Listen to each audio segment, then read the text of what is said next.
games, comics, anime, codenamed Epic. This is Kirby Kid here at Comic-Con, and I'm here with Pepe Moreno and Ryan Berry.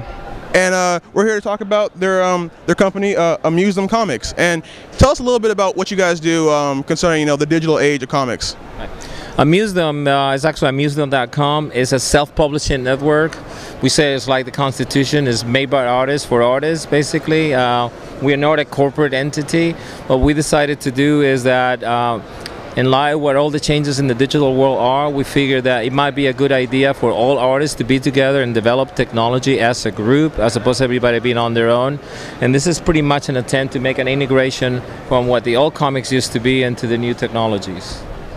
Okay, that's pretty interesting. And now, we have the techie here. Tell us about how long you guys have been, having an online presence.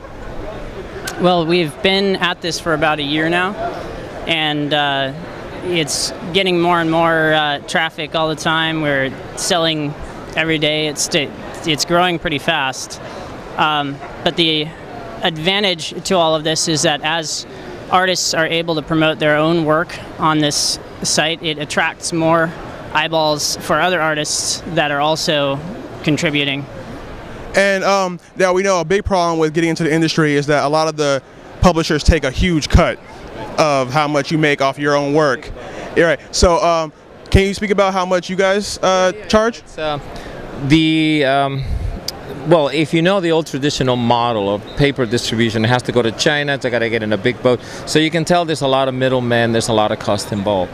So publishers pay very low royalties. It has very little to do with greed, although that's a part of it, the greed part. But it just costs a lot to produce a comic book and distribute it in the traditional way. When you do it digitally, the cost is down. So what do we do? So we pass those advantages to the artists. Right now, and actually I can't even say that we charge 20%. As the idea is, no one is paying anyone. These are transactions that are all automatic. The artist basically gets an 80% cut of the sale of their book. But mind you this, they don't have to do anything. All they have to do is upload the book, and the book manifests itself on the internet and just about every other portable medium that is out there.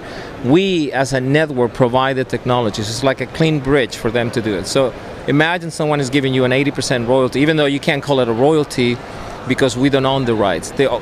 We do it in such way that the artist keeps the rights. That's another huge component people have to be aware.